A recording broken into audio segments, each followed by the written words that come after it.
While walking with his fiancée, the Duke saw his pregnant ex-wife in rags and couldn't breathe. The autumn fog hung over Grosvenor Square like a veil drawn over truth, and Elinor Hartmere stood at its mercy, her worn woolen shawl pulled tight against the damp that reached deeper than any season could touch. The promenade outside St. Catherine's Charity Hall had filled with London's respectable, ladies with pristine gloves, gentlemen whose walking coats bore not a speck of ordinary life. She had not meant to be seen. She had meant only to deliver the bandages Mrs. Kindred had asked her to sew, a quiet work for a woman no longer permitted to be anything else. But the bandages were heavy, and her condition, the unmistakable swelling beneath her patched skirt, made every step a confession. The bell of St. Catherine's had just sounded 2:30, and with it came the fashionable hour when the ton processed past the charitable halls as if visiting virtue itself. Elinor kept her eyes downward, her fingers worrying the edge of her shawl, a habit born of years of learning to be invisible while standing in plain sight. It was the sound of recognition, a sharp, indrawn breath, unmistakable even beneath the murmur of society, that made her raise her gaze. There, not 20 feet from her, stood the Duke of Ashbourne. He was precisely as memory had preserved him, tall, composed, his charcoal coat cut with the exactness of a man who had never known doubt. But it was not his presence that froze the promenade into sudden stillness. It was hers, walking beside him, Lady Clarissa Vale, whose pale lavender silks caught the gaslight like spun silver, whose hand rested on his arm with the certainty of possession.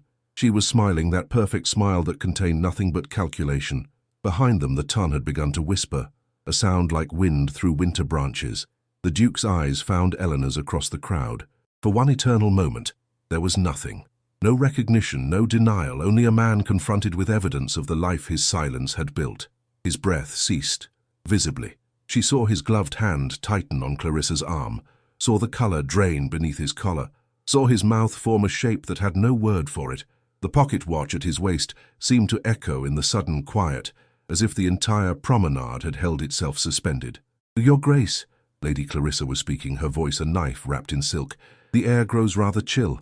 Shall we proceed indoors?" But he did not move.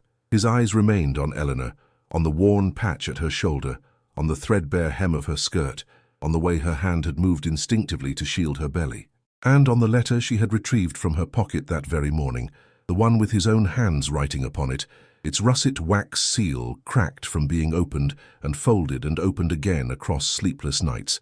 She had been clutching it when he arrived, and now it was visible, the cursive of his initial catching the light. "I beg your pardon," someone murmured to the left, a duchess perhaps, or a countess.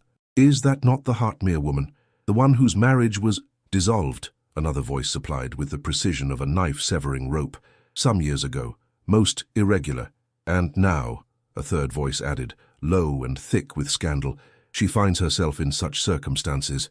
One can only imagine the cause of her condition." Elinor felt the weight of 100 stares, each one a small violence. She had survived worse, or so she had told herself during the lean months when bread was counted in pennies, and her child had grown steadily beneath her ribs without mercy or respite. She had survived abandonment. She had survived hunger, but she had not survived being seen by him.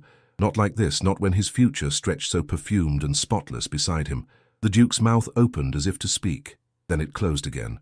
His hand unclenched from Lady Clarissa's arm, and something, a tremor, a weakness, crossed his features like a shadow across stone. "Your Grace," Clarissa said again, her voice now sharpened with concern that was not concern at all. "Surely you are unwell. We must return to the ducal carriage. Such exposure to the fog cannot be wholesome." And in that moment, Elinor understood with terrible clarity. He would turn away. He would choose the spotless future. The letter in her hand, with all its uncompleted promises, would remain her only inheritance. She pressed the edge of the sealed paper against her palm, as if it might anchor her to something, to proof, to dignity, to the memory of a man who had once said, "I shall protect you always," but he did not protect, he chose. And the ton, watching, learned which of them mattered and which did not. The church bell sounded again, indifferent to shame or title, marking the hour as it always had, as it always would. Mrs. Beatrice Kindred had not asked Elinor to explain the trembling in her hands when she returned the bandages to the workroom. The older woman had seen enough of life's small devastations to recognize the particular kind of breaking that words could not repair. She had simply poured a cup of strong tea added a precious measure of honey, and placed it within reach, then returned to her ledgers as if she had noticed nothing at all. The refuge workroom occupied the entire third floor of St. Catherine's Hall, a long space filled with the practical instruments of survival. Tables bore thread, cloth, needle cases. Shelves held medicines in brown glass bottles, and in the corner, a narrow bed where women came to sit when standing became a burden. Elinor had come here first, when she realized she carried the Duke's child and had nowhere else to bear it. She had come here believing herself damned, only to discover that Mrs. Kindred did not deal in damnation. She dealt in shelter and silence, and the understanding that many good women fell through the cracks society had carefully engineered. "You have been out," Mrs. Kindred observed, not looking up from her accounts, "and you have encountered something that disturbed you." Elinor did not answer immediately. Instead, she withdrew the letter from her skirt pocket and placed it on the table beside the tea. The wax seal, that distinctive russet seal bearing the Ashbourne crest, a lion rampant above a tower, glowed softly in the lamplight. Mrs. Kindred's pen stilled. She removed her spectacles and turned to examine the letter. When she spoke, her voice had taken on the tone of careful deliberation she used when making difficult decisions about which of her charges to protect most urgently. "You saw him," she said. "Not a question." "I was seen," Elinor corrected, her voice steady, though her hands shook. "There is a distinction, is there not? To see requires some acknowledgement of the other. To be seen is to become a scandal, a remark, a warning told in whispers about what happens to women who are careless." She sank into the chair across from Mrs. Kindred, her condition making the descent both deliberate and painful. The child moved beneath her ribs, as if in response to the elevated emotion, and she pressed her hand there, a gesture so habitual now that it had become second nature. "Tell me what occurred," Mrs. Kindred said, and Elinor did, sparing no detail. The promenade, the crowds, the fog that had suddenly felt thick enough to choke. The Duke's face, which had been carefully constructed from discipline and propriety, stripped bare of both, for one unguarded moment. The fiancé, perfectly gloved and perfectly cruel in the polished way that only those who have never known scarcity can be cruel. "He has a fiancée," Elinor concluded, "and she will marry him in spring, and they will have children who will be taught that their father was a man of honor. And this," she gestured at the letter, at her own body, at the modest room where she had learned to survive on air and the kindness of strangers, "this will become folklore among the servants, a cautionary tale about the wages of sin.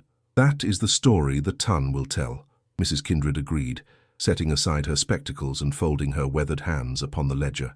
"But it is not the only story, Elinor, and it is not the truest story." "Is it not?" Elinor's laugh was bitter. "He saw me and could not breathe, not from love, from horror. I am the evidence of his failure to protect, and I make him look the lesser for it. Soon enough, his fiancée will ensure that I am invisible again, or worse, that I am driven beyond the pale entirely. There is no place in London for a woman such as I have become." Mrs. Kindred rose with the deliberation of age and experience, and she placed a firm hand on Elinor's shoulder. Her grip was steady, authoritative, the hand of someone accustomed to holding people upright when they could no longer do so themselves. "That woman has not yet been born who did not possess her own strength," Mrs. Kindred said, her voice low and certain. "And that man has not yet lived who could entirely escape the consequences of his own choices, no matter how well he dresses them or how carefully he avoids looking directly at them. What will occur next is not written by the ton. It is written by what remains true when all the pretty lies have been stripped away."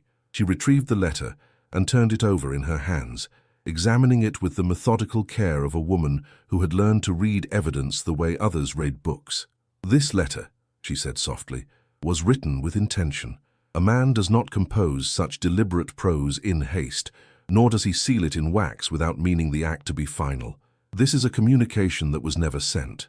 That suggests a deliberation I should like very much to understand." Elinor had not thought of it in that way. She had carried the letter so long as evidence of what was, of promises unmade, of love conditionally given and then withdrawn. But Mrs. Kindred was right. The composition, the sealing, the placement in the Duke's own hands, these things spoke to intention, to moments of decision unmade. "I do not know why he sealed it and never delivered it," Elinor said quietly. "I have spent 3 years wondering. Then perhaps," Mrs. Kindred replied, returning to her seat with the letter carefully placed before them both, It is time that he was asked directly.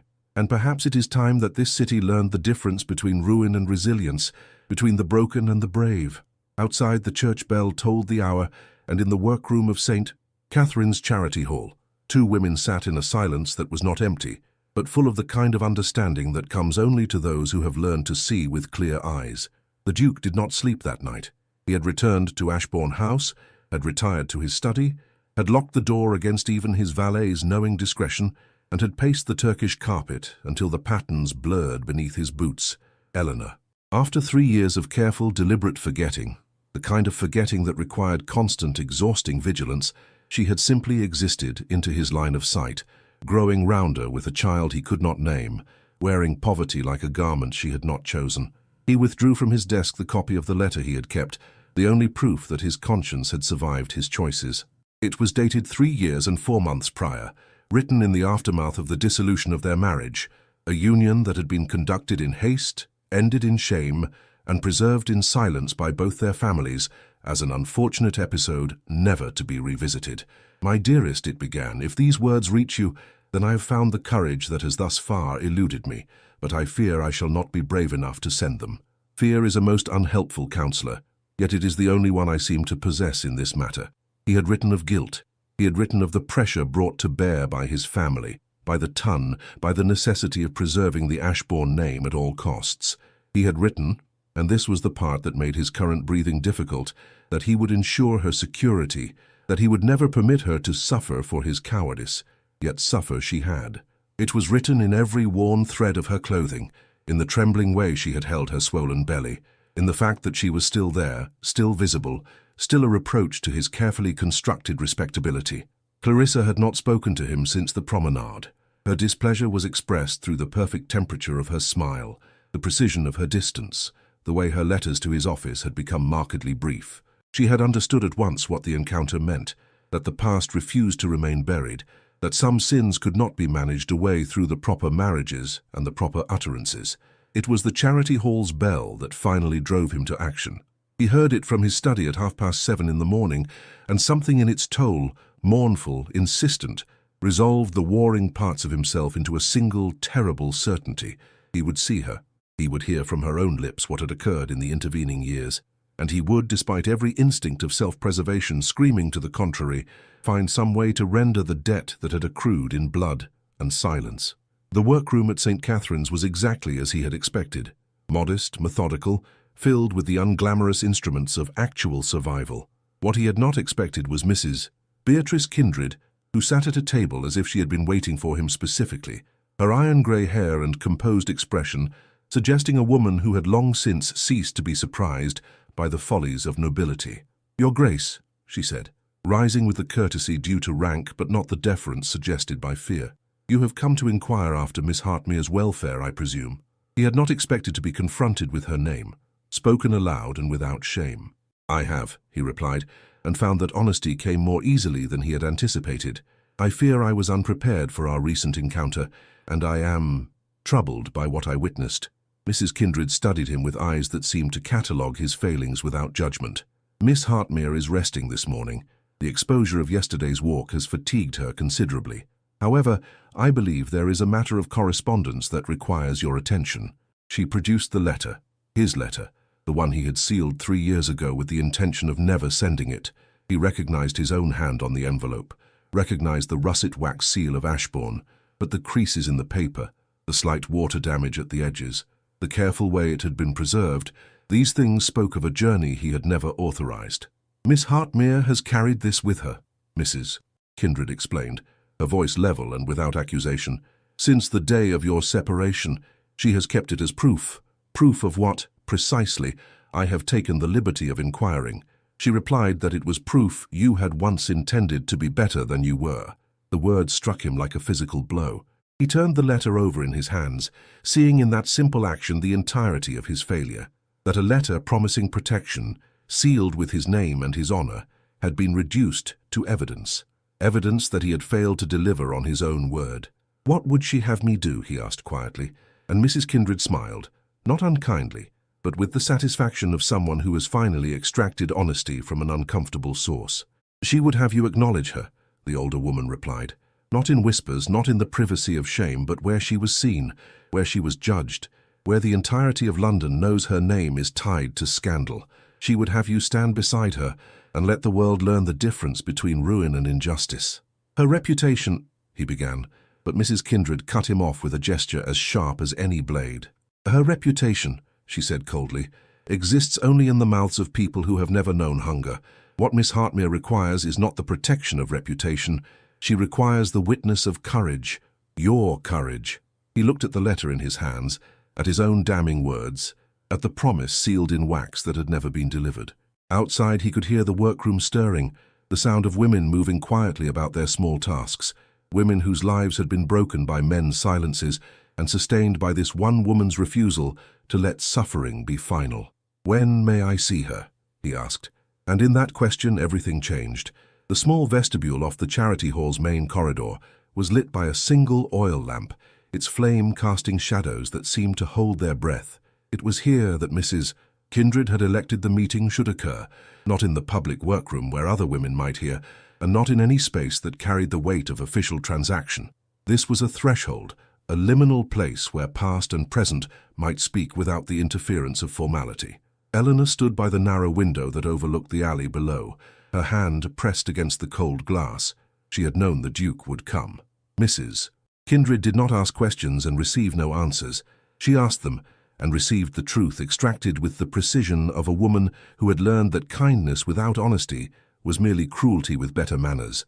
She wore the same patched skirt and worn shawl because she owned nothing else. There had been no time to fashion something more presentable, nor would she have attempted it. If he was to see her, he would see her. Not a reconstruction, not an apology for her own existence. The door opened behind her and she did not turn. She could not. The moment of turning would make it real, would transform the abstract shame of 3 years into the concrete horror of his presence, and she was not certain her body would support that weight. "Elinor," he said, and his voice, that familiar voice, deeper now with age and something that might have been suffering, made her breath cease entirely. "I have been permitted to, that is, Mrs. Kindred has allowed me to see what you did," she finished quietly, and only then did she turn. He was thinner than memory had preserved him. There were lines about his mouth that had not been there when she knew him, and a greyness beneath his skin that spoke of nights spent as he had spent last night, in restless, anguished wakefulness. His gloves were pristine, his coat immaculate, his posture perfect. But his eyes held the look of a man who had seen himself clearly for the first time in years, and the sight had been unbearable. "I did worse than see," he said quietly. "I chose not to see. It is a distinction I have only recently begun to understand." She waited.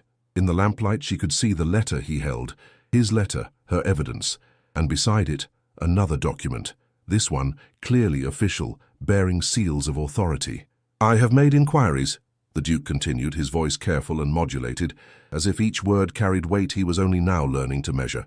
"Through Mrs. Kindred, through channels I pray were discreet, I understand that you have not been abandoned entirely, that you have been permitted to work, to survive. But I also understand that you have survived in a manner that was never my intention, and that the survival itself has cost you."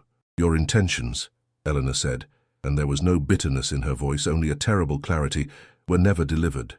I received the seal on the envelope, and the silence. The silence was my portion." She moved toward him, her gait uneven with the burden she carried. The child shifted within her, as if responding to the proximity of his father, and she placed her hand against her belly with a gesture that was both protective and accusing. "I did not know," the Duke said, and his voice broke slightly. "I did not know of the child." "How could you?" she replied. "You made it clear, through every calculated omission, every careful distance maintained, that knowing would be inconvenient.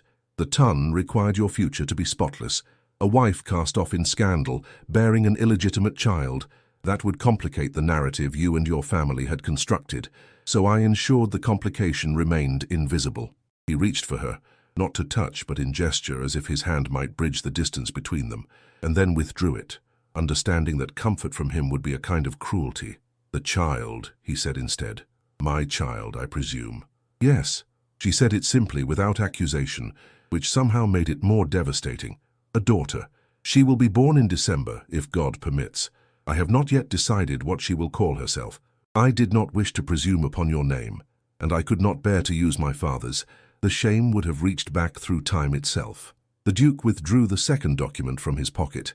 It was a formal deed, executed with all the precision of legal language, transferring a property, modest he noted but secure, to her name, not held in trust, not managed by relatives but owned, autonomous.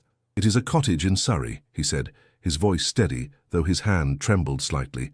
"Far enough from London to escape the most immediate scrutiny. Close enough that should you ever need—" He seemed unable to complete the thought. "The child will want for nothing material. I have ensured that her future, their futures, will not depend upon the charity of the good or the judgment of the cruel." Elinor took the document, and the weight of it in her hands seemed to anchor something in her that had been floating unmoored since the day he chose silence. But she did not smile, and she did not thank him.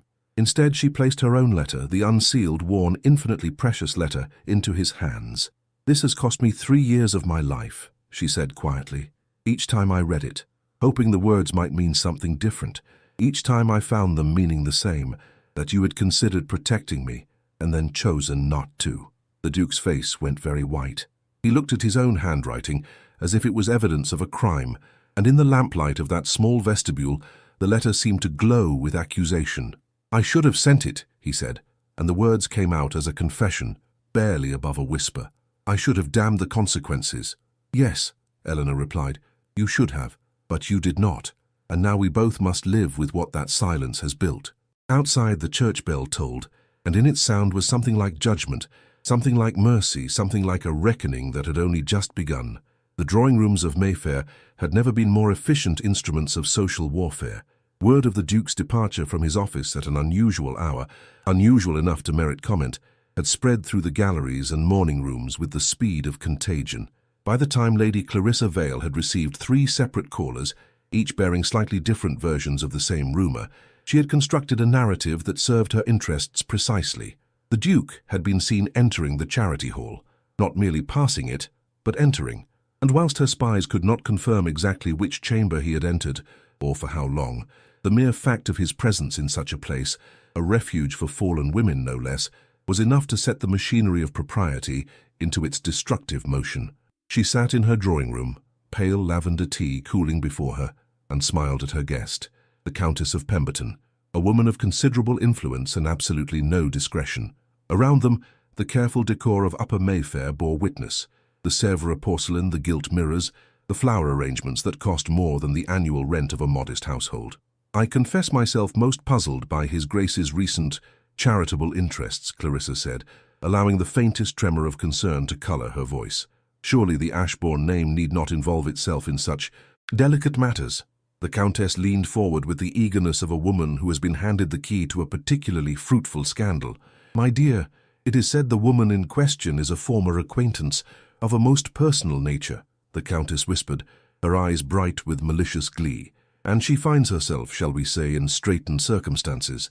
A pregnant woman, unmarried by any respectable standard. One wonders what the Duke could possibly be attempting." Clarissa's smile deepened. She had not needed to ask the question. Her hired investigators had already provided the answer in meticulous detail. Elinor Hartmere, a woman she had barely known by reputation, had suddenly become the most dangerous obstacle in her path to marriage. Not because of her present condition, but because of what the Duke's present solicitude might suggest about his past capacity for betrayal.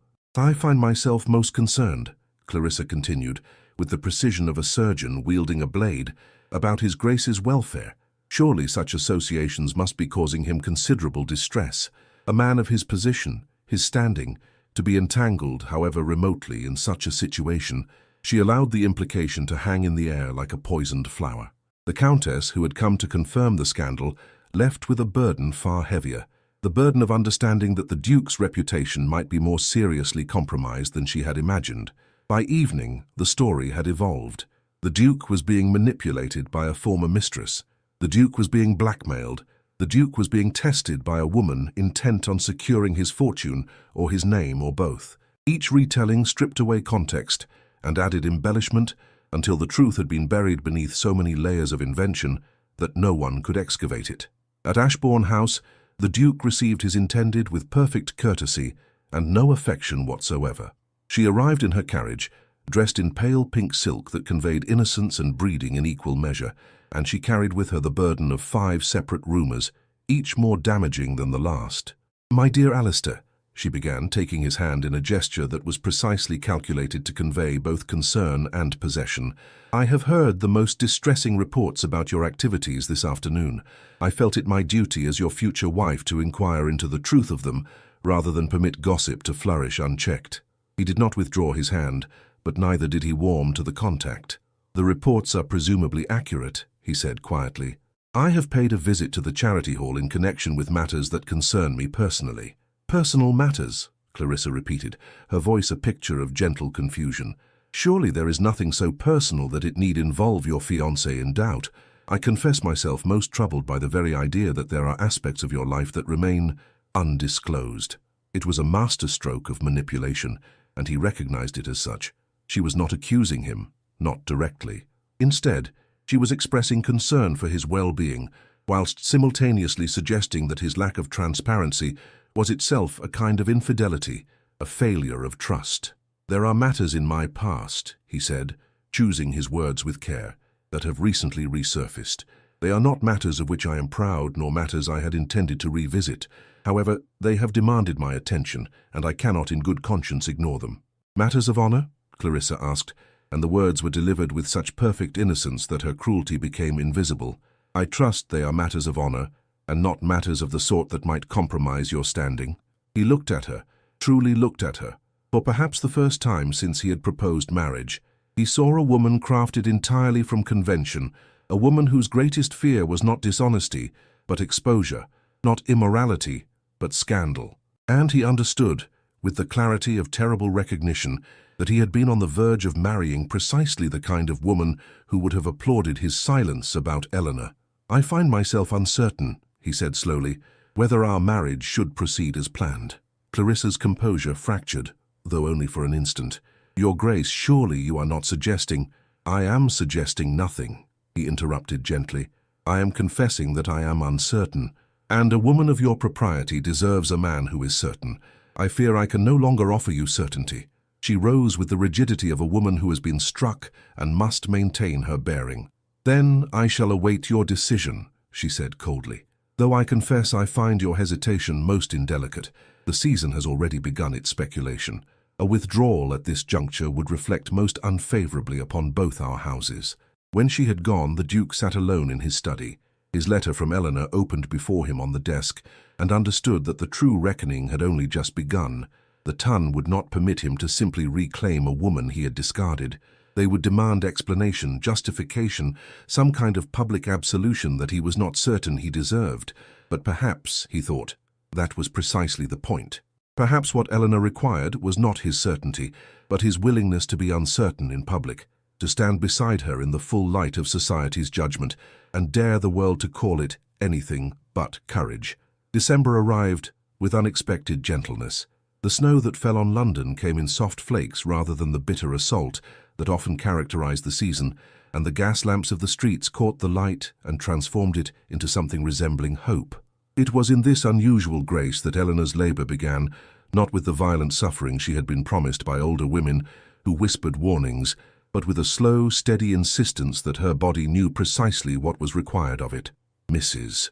Kindred had taken her from the charity hall 3 weeks prior, had installed her in the cottage in Surrey with the kind of practical firmness that permitted no argument, and had ensured that a midwife, the best in the county, though no one need know that a duke had paid her fee, was present from the first signs of labour's approach. But it was the Duke himself who arrived as the child was being born, with no fanfare and no announcement. He simply appeared muddy from the journey, his coat soaked with the autumn rain that had caught him on the road, and he placed himself in the corridor outside the chamber with the attitude of a man who would not be moved regardless of propriety or convention. The midwife, a sensible woman of 60 years, who had delivered the children of dukes and peasants alike, took one look at him and did not attempt to bar his way. Instead, she said simply, "She will wish to know you are here." Whether that helps or harms the labour, I cannot say, but it is truth nonetheless. And so when Elinor's daughter came into the world, small, fierce, already possessed of a cry that suggested considerable opinions about the manner of her arrival, the Duke was permitted to hear it. The midwife placed the infant, wrapped in the softest linen that money could purchase, into Elinor's arms, and then, with the discretion of long experience, withdrew to permit the parents such privacy as the moment allowed. He did not enter the chamber immediately. Instead, he waited in the corridor, his hands pressed against the cold wall, breathing as though he had been running. When he finally did enter, it was with the hesitation of a man approaching something sacred. Elinor was radiant in the way that new mothers are radiant, exhausted, transformed, transcendent. Her hair had been loosened from its careful pins, and it fell across her shoulders in waves of chestnut that the lamplight caught and illuminated. But it was her expression that arrested him. Not joy precisely, but something deeper, the terrible, absolute clarity of a woman who had just proven her own strength in the most irrefutable manner possible. "Your daughter," she said quietly. "She has your father's forehead, I think, though I confess I only know him from portraits." The Duke moved slowly, as if afraid that sudden movement might shatter something precious. When he reached the edge of the bed, he knelt, an act of such deliberate humility that it contained its own declaration, and looked at the infant in her arms. The child's eyes were unfocused, as newborns' eyes are, but her expression suggested consideration, as if she too were taking measure of this man, who had arrived at the very threshold of her existence. "I have made arrangements," the Duke said, his voice steady and clear, "with a solicitor in London. The child will be legitimate, not through some private fiction, but through a marriage properly conducted, properly witnessed. I have also, that is, I am requesting—" He seemed unable to find the words, and so he began again. "I am asking your forgiveness, Elinor, and I am asking with no certainty that I have the right to ask whether you would permit me to marry you." She did not answer immediately. Instead, she looked at their daughter, at the new life that had emerged from sorrow and silence and stubborn survival. And then she looked at him, this man who had once chosen propriety over love, and who now seemed to be choosing differently. "The marriage must be public," she said finally. "I will not be hidden, Alistair.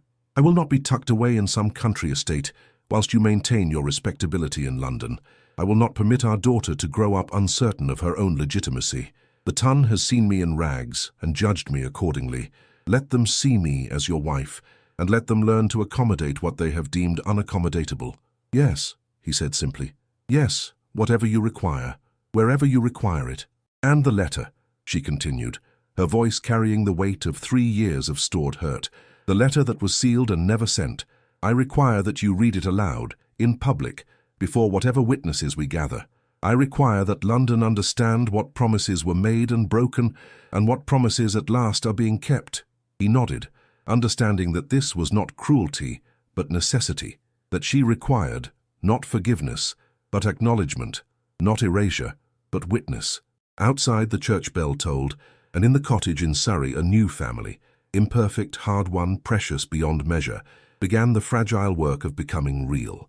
The announcement, when it came, struck London like an improbable revelation. The Duke of Ashbourne, only 3 weeks previous engaged to Lady Clarissa Vale, a woman of spotless pedigree and considerable fortune, had instead married, in a quiet ceremony in Surrey, one Elinor Hartmere, a woman whose name had been synonymous with scandal for 3 years. Not merely married, but married with the explicit declaration that he was legitimizing a child born to them prior to the dissolution of an earlier, secret marriage. The Ton reacted precisely as one might expect, with shock that rapidly calcified into judgment. Drawing rooms erupted into competing narratives. Some insisted the Duke had been bewitched.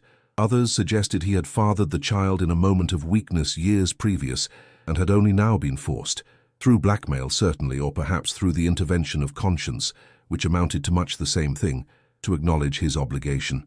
A third faction, the most conservative, simply declared that the Duke's mind had become unmoored, and that nothing good could come of such a public assertion of sentiment.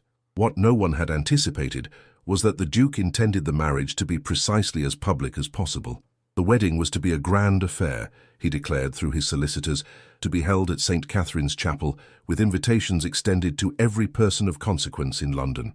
It was, he made clear through subtle channels, a matter of principle. He would not permit Elinor to be married in shame, nor would he permit their daughter to be born into a shadow of illegitimacy. The marriage would be witnessed, and the Ton would be forced to acknowledge it regardless of their personal discomfort. Lady Clarissa, when she heard this announcement, did something unprecedented. She wept, not with sadness, but with the pure, distilled rage of a woman whose perfect future had been dismantled by sentiment. She received no callers for a week. When she did emerge into society, she had constructed a new narrative with the precision of a woman skilled in the art of self-preservation. She had long suspected the Duke's character was flawed. She confided to carefully selected ears. His obsession with a woman of such dubious reputation proved what she had always feared, that beneath his courteous exterior, he was a man capable of being led astray by passion rather than propriety. But her narrative, however carefully constructed, was fighting a tide of fascination. The on dits of London had shifted. The scandal was no longer about Elinor's fall, but about the Duke's choice to catch her. And in that shift of focus, something unprecedented occurred. Sympathy began to creep into the discourse, tentative as new spring growth. It was Mrs. Beatrice Kindred who orchestrated the first philosophical rupture in the social consensus. She granted an interview, unprecedented for a woman of her position, to a young journalist of progressive sympathies, and she spoke with careful precision of the difference between shame and suffering. She did not name the Duke, nor did she need to. Her account of a woman driven into poverty through no fault of her own, kept from the child she was carrying through circumstance and silence, gave shape to something the Ton had been too comfortable ignoring: the mechanics of their own cruelty. The article, published in a liberal periodical, was read aloud in drawing rooms and debated with the intensity of theological disputation. Some declared it an unforgivable assault on propriety. Others found themselves, much to their own surprise, questioning the nature of propriety itself. Elinor spent this period of turmoil in the Surrey cottage with her daughter, whom she had named Margaret after her own mother, and with the knowledge that in 3 weeks' time she would be required to walk into a chapel filled with every person who had condemned her and stand before them as a bride. Not a penitent, but a woman choosing to be visible. The Duke visited daily when his business in London permitted it, and on these visits he was tenderness itself with Margaret, who had begun to track his movements with the clear-eyed attention of an infant who recognizes patterns. But it was with Elinor that his true fear emerged. "They will not forgive you," he said one evening, as she sat by the window watching the winter light fade. "No matter how public the ceremony, no matter how forcefully I assert my will. To them you will always be the woman who was seen in rags carrying my bastard. That will not change because I place a ring upon your finger." "No," Elinor agreed, her voice steady, "but it will change because I stand there and demand to be seen accurately, not as a woman fallen into shame, but as a woman who survived what shame was meant to destroy.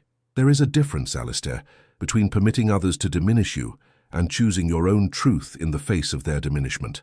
She turned from the window to face him, and in the lamplight she was radiant, not with the false glow of beauty, but with the terrible, absolute clarity of a woman who had learned the difference between reputation and integrity.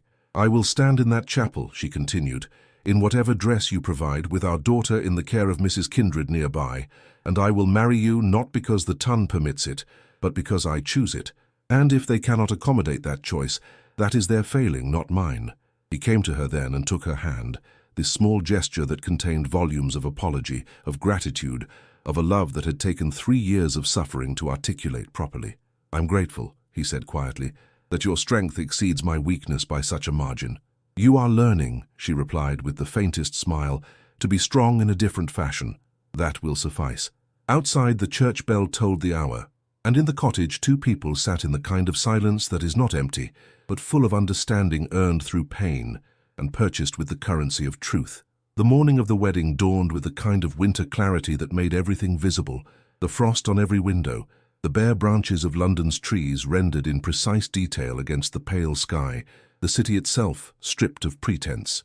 In the dressing-room of the Surrey cottage, Elinor stood before the mirror and barely recognized herself. The dress was ivory silk, perfectly modest, perfectly elegant.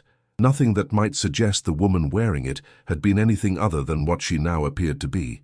But that was precisely the point. The dress did not redeem her. It revealed the falsehood in the judgment that had condemned her. She was the same woman who had stood in rags 3 weeks prior. The only change was that now society was being forced to see her clearly. Mrs. Kindred, present in her capacity as godmother to Margaret and guardian of practical propriety, adjusted the veil with hands that were surprisingly gentle for a woman so practical. "You are afraid," Mrs. Kindred observed, not as a question but as a statement of fact. "No," Elinor replied, "I am terrified." But terror is not the same as fear, is it? Fear suggests uncertainty about what one should do. Terror is the clarity of knowing precisely what one must do and feeling the weight of it. Then you are well prepared for what awaits you, Mrs. Kindred said, stepping back to survey her work. The chapel is already filling. I gather the Duke did not exaggerate the scope of his invitation. Nearly everyone of consequence in London is present. The journey to the chapel was conducted in a carriage of almost ostentatious elegance, and Elinor watched the streets pass with the attention of someone committing every detail to memory. There were people at the windows of shops, women standing in doorways, servants pausing in their work to observe the passage of the ducal carriage. By evening, every person in London would know that this wedding had occurred. When she entered the chapel, every head turned. For a moment, a terrible eternal moment, there was absolute silence. Then from the back of the chapel, someone began to applaud. Mrs. Kindred, stationed near the entrance, had begun a measured, deliberate clapping of her hands, and the sound echoed through the stone vault like a challenge. One by one, others joined, not the most conservative of the ton, but enough to create the impression that some portion of society was willing to witness this moment without condemnation. The Duke stood at the altar, and when his eyes found hers, the entire chapel seemed to contract around that single point of connection. He was dressed in the black coat of ceremonial formality, with the Ashbourne crest at his throat, and as she walked toward him, she understood that he was deliberately placing himself in the public view, deliberately making himself accountable. The vicar, an elderly man of considerable conscience and no small amount of political acumen, conducted the ceremony with a solemnity that suggested this was precisely the kind of union that church and society both required, not scandal, but redemption. When he spoke of the bonds that unite two souls, his eyes rested deliberately on Elinor, as if to acknowledge that her soul, too, was capable of bond and fidelity. But it was the final element, the element that Elinor had insisted upon, that transformed the ceremony from marriage into reckoning. Before the couple could be pronounced married, the Duke stepped forward with the letter, the unsealed, worn, precious letter with its cracked russet wax seal. The murmur that moved through the chapel was immediate and electric. Everyone present understood that this was not ritual, but confession. Before these witnesses, he said, his voice carrying to the farthest corner of the chapel, I must read words that I wrote 3 years ago and failed to deliver. I must read them now, publicly, so that London understands precisely what promises I made and broke, and what promises I am now endeavoring to keep. He unfolded the letter and began to read. My dearest Elinor, if these words reach you, then I have found the courage that has thus far eluded me. But I fear I shall not be brave enough to send them. Fear is a most unhelpful counsellor, yet it is the only one I seem to possess in this matter. His voice wavered slightly, but he continued, I loved you from the moment I knew you. I loved you through the pressure brought upon me by family and duty. I loved you even as I permitted them to convince me that our union was impossible, that my name, my title, my inheritance could not survive the taint of your simply existing in a manner that did not match their expectations. There was not a sound in the chapel now. Even Lady Clarissa, seated in a position of calculated visibility, had gone very still. I have written this letter as a confession of cowardice. I have sealed it as a vow that one day I will be braver. I do not know when that day will come, but I swear to you, on the honor of my name and the salvation of my soul, that when it does, I will ensure you know that the fault was never yours. It was always mine. It will always be mine. He folded the letter carefully, reverently, and placed it in Elinor's hands. I am that day now, he said, addressing not merely his wife, but the entirety of London assembled before him.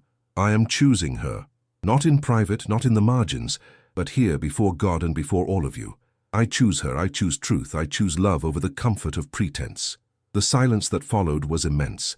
Then, from somewhere in the chapel, from a woman in a modest grey dress, from Mrs. Kindred, came the sound of tears, unashamed and absolute, and the ton, for the first time in 3 years, witnessed something other than scandal. They witnessed courage.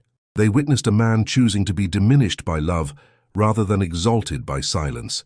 The wedding breakfast was conducted at the Ashbourne London residence with the kind of elaborate politeness that suggested everyone present had agreed to a collective fiction, that nothing unusual had occurred, that marriages frequently involved public readings of letters detailing broken promises, that the ton regularly witnessed declarations of love in the chapel with the intensity of theatre. Elinor stood in the dining room. her hand resting lightly on her husband's arm, a detail so ordinary that its ordinariness became itself a kind of statement, and accepted congratulations from women who, mere weeks earlier, would have crossed the street to avoid acknowledging her existence. Some of these congratulations were genuine, others were clearly transactions, a way of ensuring they had backed the winning narrative when the dust of scandal had finally settled. Lady Clarissa did not attend the breakfast. Her absence was more eloquent than any presence could have been, a final withdrawal of the social approval upon which she had built her entire identity. It was whispered that she had departed London for the Continent, that she was quite beside herself with mortification, that she was already cultivating the friendship of a minor German prince, with the intensity of a woman determined to remake herself entirely. The Duke found considerable satisfaction in knowing that her suffering was, in fact, merely the discomfort of diminished status, that she was experiencing for the first time the particular sting of being seen as less than she had believed herself to be. It was a small cruelty, but a comprehensible one. What occupied his attention more fully was the observation of his wife. Elinor moved through the room with a grace that came not from breeding, though she had been gently born, but from the hard-earned knowledge of having survived. She did not perform happiness. Instead, she permitted herself to be present, to be genuinely engaged in conversation, to allow the armor of restraint to lower just slightly. When she spoke of Margaret, their daughter sleeping in the nursery above, unaware that her legitimacy had been purchased at such a public price, her face transformed entirely. The careful control, the dignity earned through suffering, gave way to something simpler, a mother's absolute and uncomplicated love. "She will grow up," Elinor said to the Duchess of Hampshire, a woman of considerable progressive sentiment, understanding that shame is not inheritable, that the circumstances of one's birth do not determine the worth of one's character, that a promise once broken can be repaired through courage and public acknowledgement. "A remarkable gift," the Duchess replied, with the kind of approval that suggested she had begun the process of revising her understanding of the entire scandal. "You are quite formidable, Your Grace, if I may say so. I confess myself impressed by your composure." "It is not composure," Elinor corrected, with an honesty that caught the Duchess slightly off guard. "It is simply that I have already experienced the worst judgment society can offer. There is a certain freedom in that. One ceases to be afraid of the thing one has already survived." By evening, the last of the guests had departed, and the Duke and Duchess were permitted to retire to their chambers. But before they did, Elinor requested that they visit the nursery, where Margaret lay sleeping in the pale luminescence of a carefully tended fire. She was impossibly small, this daughter of theirs, barely 3 weeks old, still in that state of profound vulnerability that made even the most hardened heart acknowledge its own fragility. The Duke stood over the cradle and looked at this small creature who carried his name, his blood, and now, irrevocably, his public acknowledgement. "She will be," he said quietly, "quite formidable herself, I suspect." "She will be whatever she chooses to be," Elinor replied, standing beside him, without the weight of shame to diminish her choices. "That was the entire purpose, was it not? Not merely to marry you, but to ensure that she would never know the particular cruelty of being cast out." He took his wife's hand, a gesture that had by now become almost sacred, and they stood together in the dim light, watching their daughter sleep. Outside, the church bell tolled the hour, and the sound carried a different meaning now. Not judgment, but witness. Not condemnation, but acknowledgement. The Ton, after all, had seen them, and that seeing could not be undone. Whatever judgment they offered now, it would be offered in the face of truth, not speculation. It would be offered in the knowledge that the Duke of Ashbourne had chosen love over convenience, courage over comfort, and somewhere in London, Mrs. Beatrice Kindred sat in her workroom and permitted herself a small smile. She had seen enough of the world to understand that redemption was rarely as dramatic as novels suggested. It came slowly, through small choices accumulating into different patterns. It came through the stubborn insistence of one woman refusing to disappear, and one man finally gathering the courage to stand beside her. The letter with the cracked wax seal lay in the Duke's study, unsealed now, its secret revealed, its promise finally being kept. Outside, the winter night deepened, and London slept, carrying in its collective dreaming the story of a scandal that had ended not in ruin, but in something far more dangerous to convention, in love publicly declared and publicly witnessed. The spring that came to London in the year following the wedding seemed, to those inclined toward romantic sentiment, to have been orchestrated by some benevolent force. The gardens bloomed with unusual vigor. The light, when it fell through the windows of drawing rooms, seemed softer than it had been, less inclined to expose the flaws in furnishings and faces alike. And somewhere in the collective unconscious of the ton, the narrative had shifted so completely that few could now recall precisely how violently they had once condemned Elinor Hartmere. She stood now in the gardens of Ashbourne House, watching Margaret, who had grown with astonishing speed as infants do, until she was no longer quite an infant, but a sturdy, determined creature of nearly a year old, chase a butterfly with the single-minded focus of someone engaged in the most important pursuit in the world. The child had her father's dark hair and her mother's grey-green eyes, and she moved through the world with a fearlessness that suggested she had inherited the courage of both her parents. The Duke stood at a distance, and Elinor was aware of him there, as she had become aware of him in all circumstances, not as an intrusion but as a presence that had become essential to the geography of her own existence. He had been writing, she knew, a letter to the Home Secretary regarding the expansion of charitable institutions for women in difficult circumstances. His name, attached to such advocacy, carried weight. It was weight he was learning to use, not in service of his own comfort, but in service of something larger.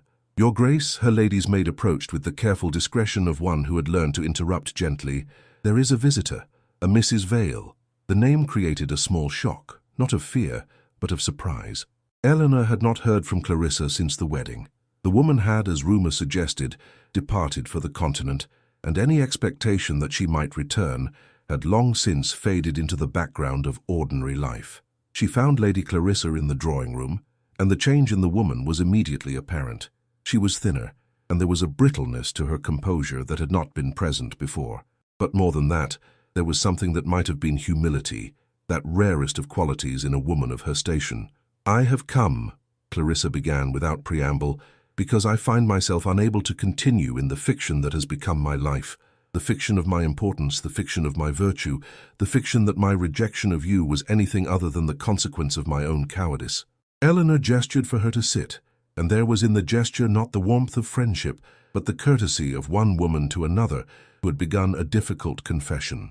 "I have spent the past year abroad," Clarissa continued, "attempting to reconstruct myself into something respectable. I succeeded to a degree. I married a Prussian count, a man of acceptable lineage and considerable indifference to virtue. I have established myself in a position of some note in continental society." She paused, her hands tightening in her lap. "And I am profoundly miserable." "I am sorry to hear that," Elinor said, and meant it with the kind of compassion that comes only from having suffered oneself. "You need not be," Clarissa replied. "My misery is the natural consequence of my choices. But I came here because I owed you something, and I have long since decided that I would not die. And yes, one does eventually die, does one not, despite the careful management of one's circumstances, without attempting to render the debt." She withdrew from her reticule a journal, leather-bound and clearly expensive, and placed it on the table between them. "When I returned to London last month," Clarissa explained, "I visited my family home. I found in my mother's correspondence letters that the Dowager Duchess of Ashbourne had written to your own mother, letters detailing the pressure brought to bear on the Duke to dissolve his marriage to you. Letters that made clear that the fault was never yours, nor even truly his, but the fault of families terrified of change, of women, of anything that might disrupt the careful order of their worlds." She rose, and the movement seemed to cost her something, not physically, but emotionally. "I have spent my entire life," she said quietly, "believing that propriety was the highest good, but I have learned, through considerable suffering, that there is something far higher, integrity. You possessed it even in your rags. I did not possess it even in my silk. I am returning these letters to you because they belong to you. They are your truth, properly documented, and because I wish, before I return to my Prussian exile, to tell you that I was wrong, profoundly, catastrophically wrong." When Clarissa had departed, Elinor sat alone in the drawing-room and read the letters that explained, in the careful handwriting of the Dowager Duchess, the entire architecture of the conspiracy that had destroyed her first marriage. The letters were damning, not because they revealed anything surprising, but because they rendered the machinery visible. They showed the calculation, the deliberation, the careful pressure that had been applied to convince a young man that his own heart was a liability rather than an asset. She did not weep. Instead, she felt something settle within her. Not forgiveness, precisely, but understanding. The women who had conspired against her had done so not out of malice, but out of fear. Fear of disruption, fear of change, fear that the world might be different than they had always known it to be. She brought the letters to the Duke that evening and watched his face as he read them. The pain there was real, but tempered now by the knowledge that pain, when witnessed and acknowledged, loses something of its power. "They are gone," he said finally. "My mother, your mother, all of them who participated in this conspiracy. And in their place, we have built something that they could not have imagined. A marriage based not on social calculation, but on love, on public courage. We have built it," Elinor agreed, "together. That is what makes it real." By the summer, the scandal had completed its transformation from something shameful into something almost romantic, the kind of story that ladies would recount to their daughters with the particular kind of sighing that suggests both disapproval and considerable admiration. The Duke and his wife had become fashionable, not despite their unconventional history, but because of it. There was something about their constancy, about the Duke's obvious devotion, about the Duchess's quiet dignity, that seemed to suggest that true love was actually possible in a world that had long since decided it was merely a fantasy for novels and ballads. Margaret, now nearly a year old, had become something of a sensation in her own right. The child appeared frequently in the gardens where the ton processed, and her presence seemed to have a softening effect on the most hardened of hearts. There was something about a baby born in scandal, now cherished and legitimate, that suggested the possibility of redemption was not merely theoretical, but practically demonstrable. It was at a charity gala, one of the many social events that had begun to feature the Duke and Duchess prominently, that the final element of the story crystallized. Mrs. Beatrice Kindred had been invited as a guest of honor, and she arrived in a carriage that the Duke had provided, dressed in new black silk that somehow managed to convey both practicality and dignity. The Duchess approached her immediately and embraced her with an affection that was entirely genuine, the embrace of a woman embracing the person who had made her survival possible. "Mrs. Kindred," Elinor said warmly, "I wanted you to see something. A proposal that His Grace and I have been discussing with the Home Secretary. The proposal was elegant in its simplicity, an expansion of charitable institutions for women in difficult circumstances, funded by the Ashbourne estate and modelled directly on the work that Mrs. Kindred had pioneered. The first of these institutions would be dedicated in her name. She would be permitted to oversee it, to direct its operations, to continue the work that had sustained her throughout her life." When Mrs. Kindred understood the full scope of what was being offered, she wept, not with gratitude but with something deeper, the knowledge that her life's work, conducted in obscurity and without recognition, had mattered. It had mattered so completely that it had altered the trajectory of 2 lives and, by extension, the understanding of an entire society. "I do not deserve this," she said quietly. "You deserve far more," the Duke replied. "And if this is what we are able to offer, I pray you will accept it as a measure of our gratitude and our admiration." The remainder of the evening was spent in conversation and observation. The Duchess danced once with her husband, a public display of affection that would have been scandalous 5 years earlier, and was now merely noted as charming. She spoke with numerous ladies, and was astonished to discover that genuine conversations were possible now, conversations that did not require the constant vigilance of propriety, but that permitted actual human connection. When the evening concluded, and she had returned to Ashbourne House, Elinor found herself in the nursery, watching Margaret sleep. The child had grown so much in the past year. She was no longer an infant, no longer fragile, no longer dependent entirely on others for her survival. She was becoming, incrementally and inevitably, a person. "She will know a different world than we did," the Duke observed from the doorway. "She will grow up believing that love is worth the cost of visibility, that integrity matters more than reputation, that a woman's value is not determined by the propriety of her circumstances. She will grow up believing what we have taught her through our choices," Elinor agreed, "and that is perhaps the greatest gift we can offer."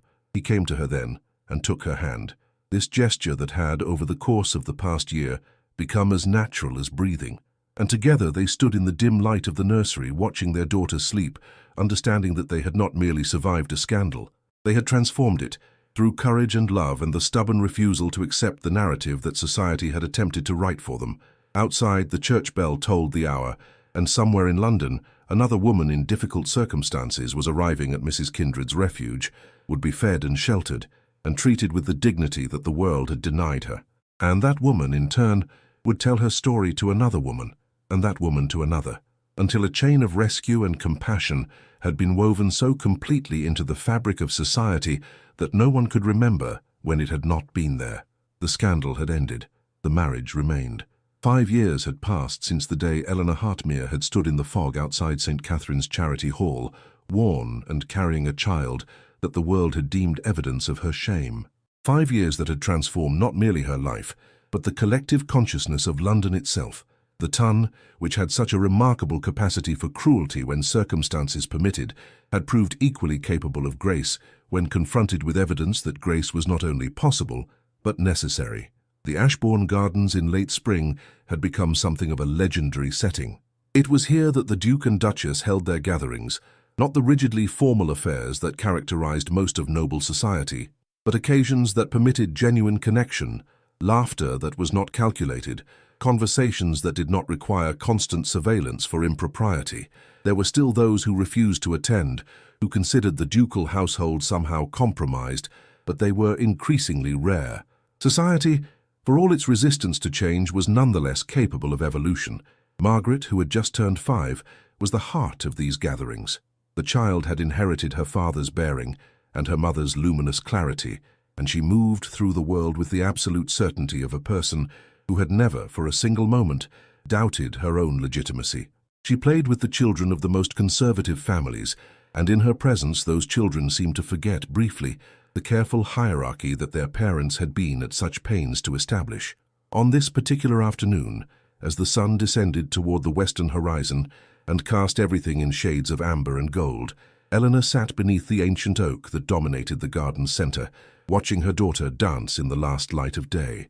She was pregnant again, a fact that filled her with contentment rather than anxiety. This child, unlike Margaret, had been conceived in love that was fully acknowledged, in a marriage that was fully witnessed, in a life that was fully, unquestionably hers.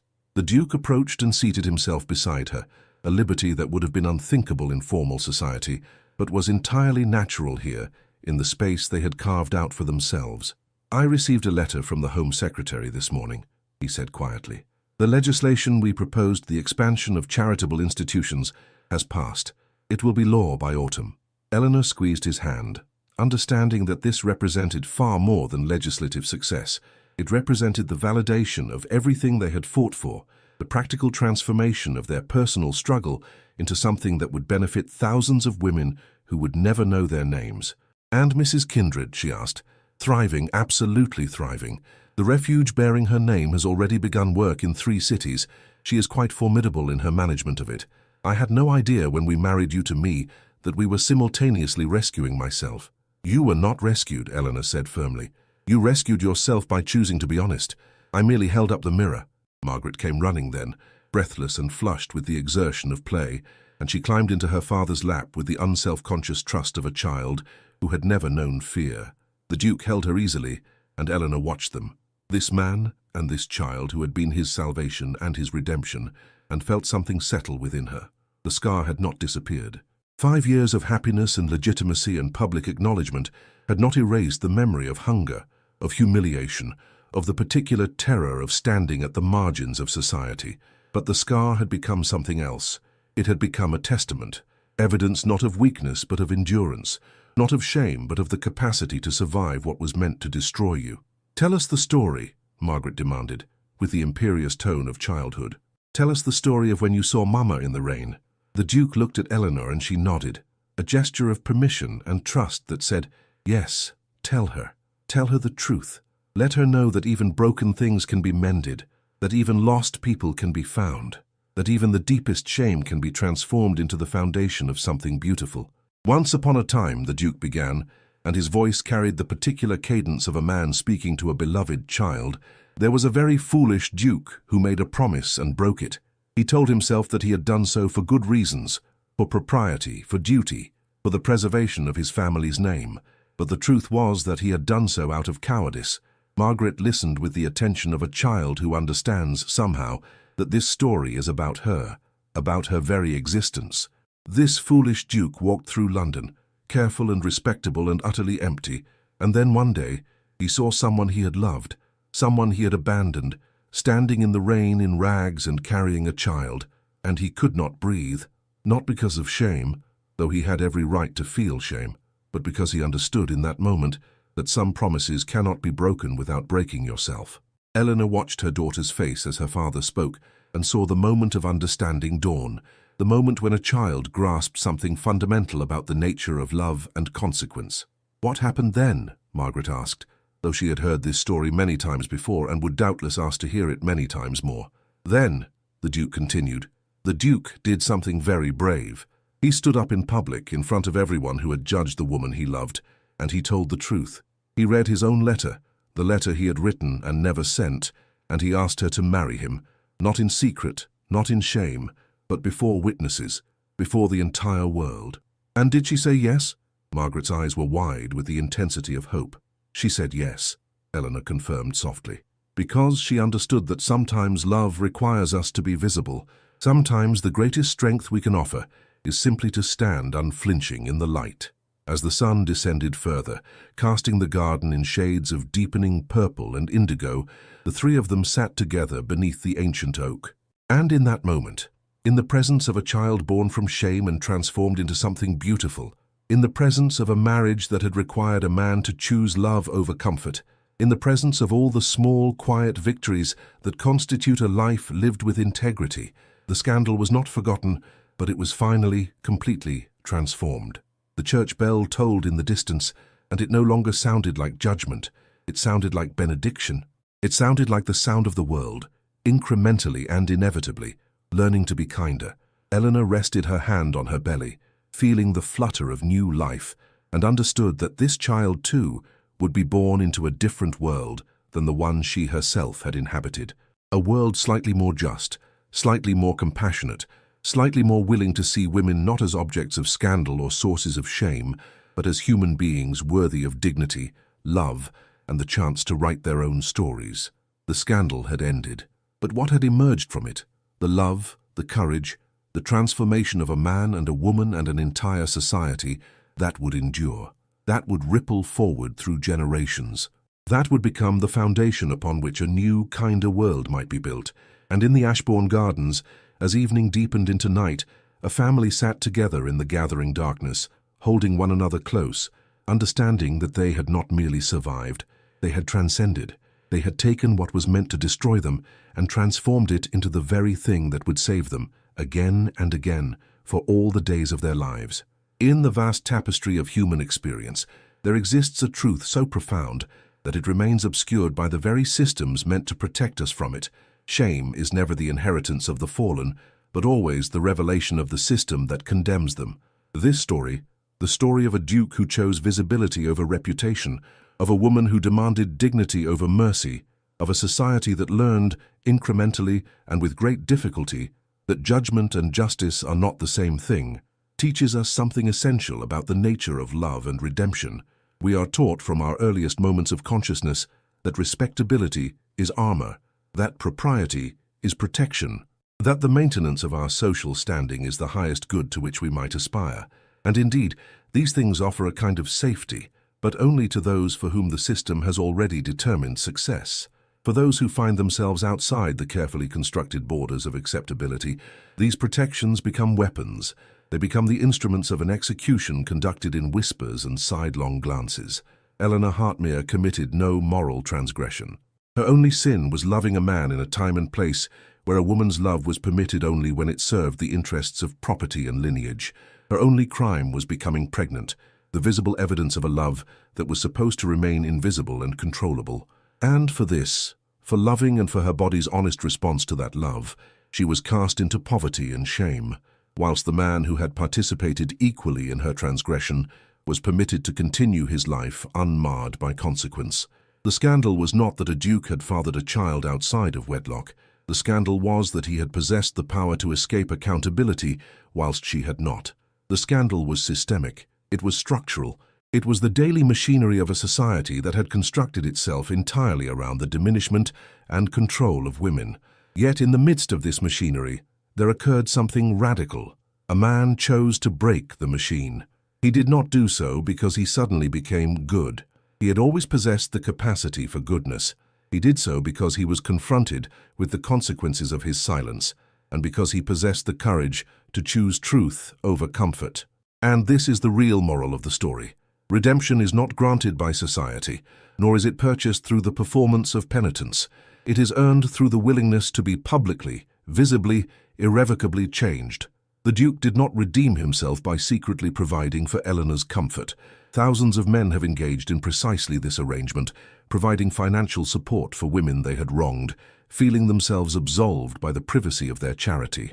What redeemed him was his decision to render the truth public, to stand in a chapel filled with every person who had condemned his wife, and to defend her, to read aloud his own confession, to make himself, as well as her, visible to judgment. And Elinor, in her turn, did not accept redemption as it was offered. She did not accept comfort, privacy, or the kind of half-measure that would have permitted her to exist in the margins of respectability. She demanded full acknowledgement. She demanded public repair. She demanded to be seen, and to be seen clearly by the entire society that had condemned her. This is what true courage looks like. Not the absence of fear, but the willingness to be afraid and to proceed anyway.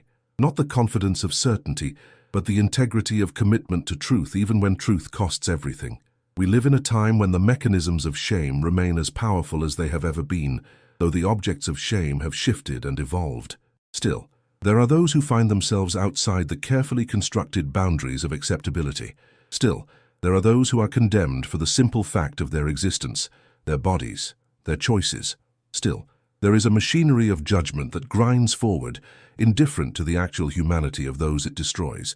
This story asks us a question: what would it mean if we, like the Duke, chose to break the machinery? What would it mean if we, like Elinor, demanded public repair instead of accepting private charity?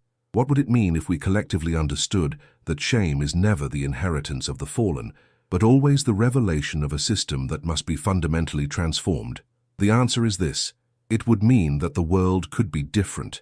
Not perfect, never perfect, but different. More just, more compassionate, more willing to see the humanity in those we have been taught to condemn.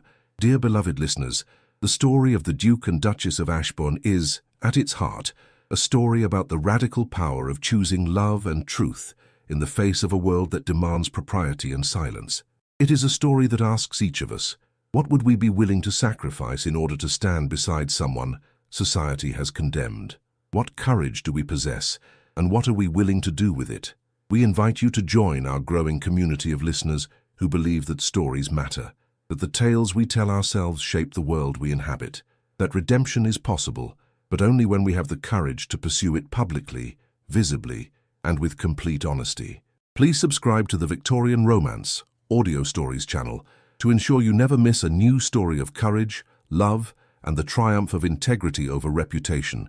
Your subscription ensures that we can continue creating narratives that challenge convention and celebrate the extraordinary strength it takes to be human. And we beseech you, please comment below with your thoughts on this story. What did you feel when the Duke read his letter aloud? What would you have done in Elinor's place?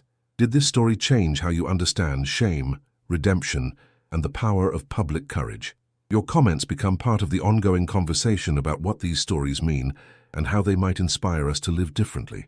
Share this story with anyone who has ever felt condemned by society, who has ever questioned their own worth, who has ever wondered whether love and truth might be worth the cost of visibility.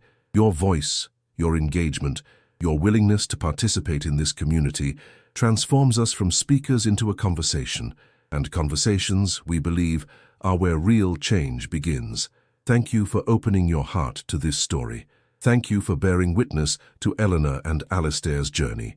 Thank you for understanding that love, when it is true, demands that we be brave. On behalf of the entire team at Victorian Romance Audio Stories, we extend our deepest gratitude for the time you have devoted to listening to this narrative. Your presence, your attention, your willingness to step into the world of Victorian England and experience the triumphs and struggles of its inhabitants gives meaning and purpose to our work. We are grateful for you, for every ear that has heard these words, for every heart that has been moved by this story, for every mind that has paused to consider what it might mean to choose love over reputation, courage over comfort, truth over silence. This is our gift to you, offered in the hope that it might touch something deep within you, something that remembers what it is to be human, to be flawed, to be capable of redemption, and to be worthy of love. May you find in your own life the courage that Elinor and Alistair discovered. May you be brave enough to be visible. May you be strong enough to demand what you deserve. And may you always remember that your worth is not determined by the judgment of society, but by the integrity of your own heart. With profound respect and admiration, the Victorian Romance Audio Stories team. Some hearts do not need witnesses to be faithful, only to be believed.